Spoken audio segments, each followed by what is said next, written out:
Us now, our friend, the Commissioner of Agriculture and Commerce for the great state of Mississippi, Andy Gipson. Good morning, Commissioner. Thanks for joining us. Good morning, Gerard. Great to be with you. Thanks for having me. Yes, sir. So, give us an update. Tell us what you know about all this gas situation. Yeah, well, it's definitely the commerce side of our agency. We do not only agriculture, but commerce. And one of the things that we do is a petroleum division in our agency that works with the petroleum industry. We oversee the gas pumps and so forth. So I started getting calls about this Friday and became aware of the cyber attack Friday. And, we quickly learned that, this really is the Colonial Pipeline event itself is not a significant impact to Mississippi fuel supplies. I mean, it's significant, but it's less than 30%. We have so many other terminals in Vicksburg and Greenville and Aberdeen on the coast of Chevron, and a whole other pipeline, Plantation Pipeline, runs through Mississippi. Okay. So it's less than 30% of our fuel supplies. All the other suppliers are beefing up, and they're flowing more. The immediate problem was if a gas station was buying all their fuel from Colonial, they had to look to find it somewhere else. So that was the short term. Now the biggest problem is the panic buying, and now we have gas stations that never bought a drop of oil from Colonial that are drained dry because people are just making a run on the gasoline fuel, diesel fuel, and that's the problem we've got to deal with. Just buy what you need. Don't make a run on it. It makes it worse for everybody. Yeah, we can't say that enough. We had JT called in yesterday, and he said the same. And in fact, Commissioner, I think he's from, if I'm not mistaken, Rhino, the Collins area. Don't we have a depot, a terminal down there as well? Absolutely, major terminal, and that's totally unaffected. There's plenty of fuel to go around. The press, I mean, the national news and even social media, I think, contributes to this panic effect people have. And in a lot of ways, it's like the great toilet paper crisis of 2020. People just buying everything on the shelves and not leaving any for anyone else. So that's the opposite of what we need to be doing. This is going to be about at least a week-long event for Colonial to get back up and going. In the meanwhile, let's just buy what we need.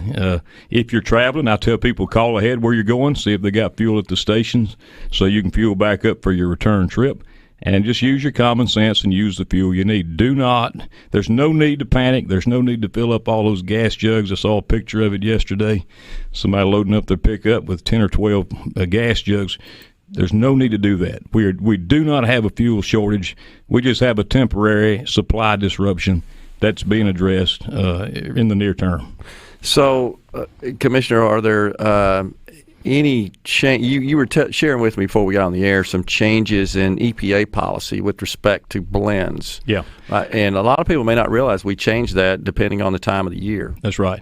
Our office oversees the PSI, in particular oils, and the ignition temperature to make sure everything is. We test all the fuels. When we do a check at the gas station, we send it to our testing at Mississippi State to make sure it's got the right ignition levels, et cetera. And we have a winter blend that EPA requires under federal mandates for burning in the winter, and we have a summer blend. And just before I walked in here, we got the blessing of the EPA to waive the summer blend requirement right now, so people will have more fuel available, and it doesn't do any harm to run the winter blend. It's just one of those crazy EPA emissions things. So there's going to be more fuel even than we had before coming online, and we'll be working with the governor's office, with the Secretary of State's office to get an emergency rule filed to make that happen today. Okay, and hopefully that also may affect the price. Because the price typically rises in the summer because of demand and the blend, the cost of that additional blend. Is that right? That's correct. Yeah. We're entering peak driving season. Prices have been going up, as you know, due to a lot of federal policies. And by the way, this is a great example of why, and I hope the Biden administration takes note, we need more pipelines, we need more fuel, we need more energy independence, not less. And I hope somebody in D.C. is taking note of that, because we got to have gasoline to run in our vehicles and get to work, and trucks to keep commerce flowing. So this little issue for Mississippi is a big illustration, though, of the larger issue that we do need more pipeline more supply. The East Coast is going to get hammered pretty hard, much harder than Mississippi as a result of this. But prices have been going up due to federal policy changes and the routine increases for driving. Now you're going to have built-in increases for higher cost of distribution, having to roll trucks further to get the fuel from where it is to where it needs to go. That's going to be in there. Hopefully that's a short-term thing, but by opening up these other supply and other blends, we hope that'll help keep the prices down. I noticed that the states of, I believe, Virginia and North Carolina, their governors have both declared states of emergency.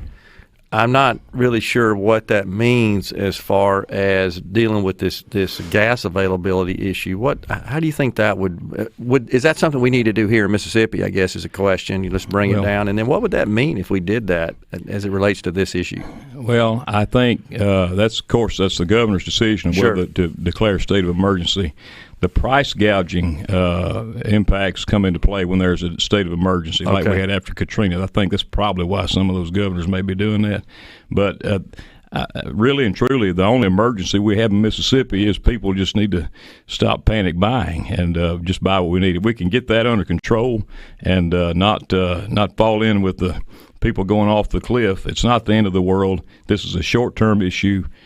Get what we need, nothing less, nothing more, and use common sense in the meanwhile. Yeah, and I have a listener, Commissioner, from Brandon says, Mike and Brandon, a large number of motorcycle enthusiasts have registered to ride in a fundraiser hosted by former Governor Phil Bryant for the Wounded Warrior Project, scheduled to ride from the Gulf Coast from Florence to the Gulf Coast from Florence.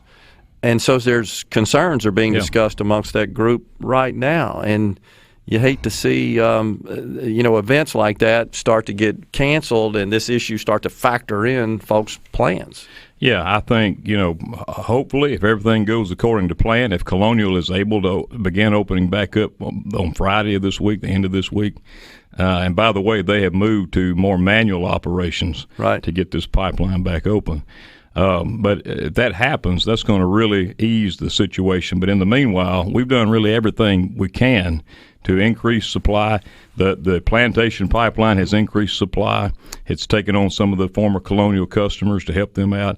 And I think this is a short-term issue. I would recommend, if you're going to make a long trip, what I would do if I were taking my family on a long trip, I'd call where I was going and along the way and make sure they had plenty of fuel supplies along there to make sure we got enough to get back. But, beyond that, we've done everything we can to get through this short-term supply distribution interruption.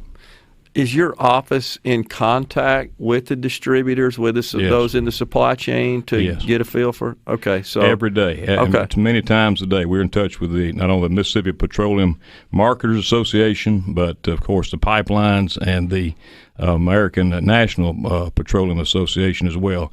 And everyone, the message, they have the same message that I have, which is, what we're seeing in terms of shortages at particular local gas stations has nothing to do with Colonial. It has everything to do with people just showing up and buying at the same time and draining the tanks dry. Once those tanks are dry, there's nothing there till the truck can come and fill it back up. So stop getting in the long lines. But by the way, here's a simple thing, a common sense thing. If you normally buy fuel at a particular station, and I do, I get in the habit of stopping and fuel up during the week. Yesterday, that fuel station for me had the yellow bags on all the handles. It was out. So I just went down the road a little piece off my beaten path and found it at another place and fueled up there. People can do something that simple and really help mitigate this problem in the short term. Yeah, and you got to believe once everybody fills up, if they're not traveling for fear of not being able to get back, that levels it off pretty quick as well. We certainly hope so. I think, we are going to continue to monitor this. We're evaluating if we need to do any other rule changes or temporary.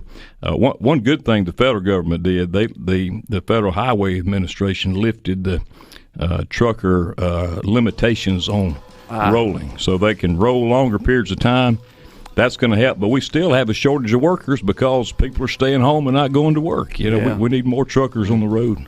That's a long-term issue we're going to be dealing with. Got it. Well, appreciate you coming in and giving us an update today, Commissioner. Thank you for having me. God bless you. See you soon. You got it. Commissioner Andy Gipson has been our guest. Stay with us. The JT Show will be